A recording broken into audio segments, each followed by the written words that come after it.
cool if you guys could play some of the most popular songs in the history of popular music.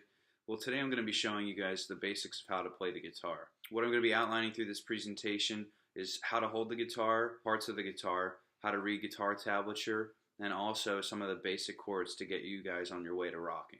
Now, first thing before any of that is why you should play the guitar. Playing the guitar is one of the most free ways of expressing yourself, and if you're good enough, you can make a lot of money. Bands like Nirvana, Foo Fighters, Imagine Dragons have made quite a lot of money through what they love, and hopefully if you guys practice enough, that'll be you someday. The first thing that I'm going to show you guys is the parts of the guitar. This is the headstock up here, and what the headstock does is it has the tuners in place, so this way you can tune your guitar to whatever pitch that you need to tune it to.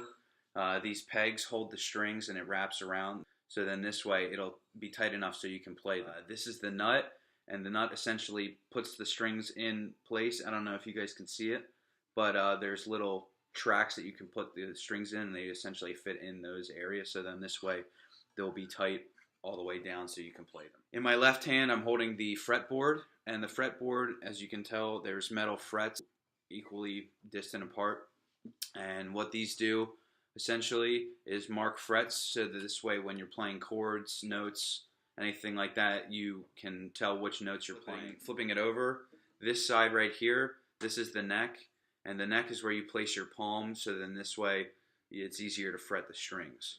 This is the body of the guitar. This is where all the sound comes from.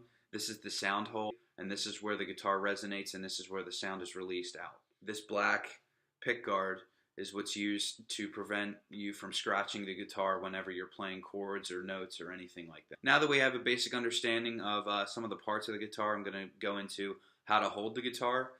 As you can see, my guitar is right here, and basically what you want to do is, as you can see, there's a bevel right here on the guitar, and what you're going to do is you're going to rest that along your right thigh. Now you're going to put your right arm over the top of the guitar, as you can see. Next, you're going to put your left hand on the fretboard, and what this essentially will do is it'll anchor the guitar, so then this way there's no chance of it slipping or falling. Now I'm going to show you guys some of the basics of reading guitar tablature. Guitar tablature has become a more popular way of reading music since it doesn't require a lot of music theory knowledge, and you pretty much need to learn how to read numbers on a line instead of recognizing notes along a ledger line and essentially figuring out what notes they are. So guitar tablature has 6 lines, and essentially what those lines represent are each of the open strings. Now, if there's a numerical value on each of those strings, essentially that is the fret in which you play on there. So for example, if there's a number 3 on the 6th line, essentially means that you're playing the 3rd fret of the 6th string. Pretty basic, and it's, like I said, it doesn't require a lot of music theory knowledge. Next I'm going to be showing you guys some basic open chords. And the chords I'm going to be showing you today are G major, D major, and A major. First things first, you're going to put your 3rd finger on the 3rd fret of the 1st string, and that should sound like this. Next, you're going to place your 2nd finger on the 3rd fret of the 6th string, and that should also sound like the same. Next, you're going to be placing your 1st finger on the 2nd fret of the A string, and that should sound like this. And now pretty much you're going to play every single string.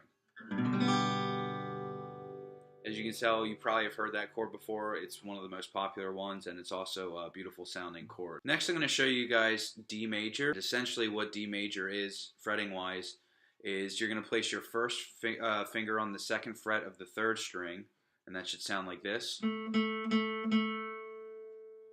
Next, you're going to be placing your 3rd finger on the 3rd fret of the 2nd string, and that should also sound like this. Lastly, you're going to be placing the 2nd finger, the 2nd fret of the 1st string, and playing that all together should sound like this.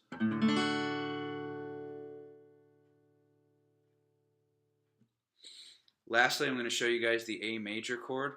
How to fret this one is that you place your middle finger on the 2nd fret of the 4th string. That should sound like this.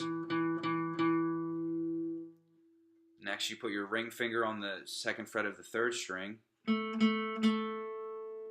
Lastly, you put your pinky finger on the 2nd fret of the 2nd string. And then playing it all together. And these are the basics of the guitar, and if you would really like to accept, what you need to do is get a familiar understanding with music theory.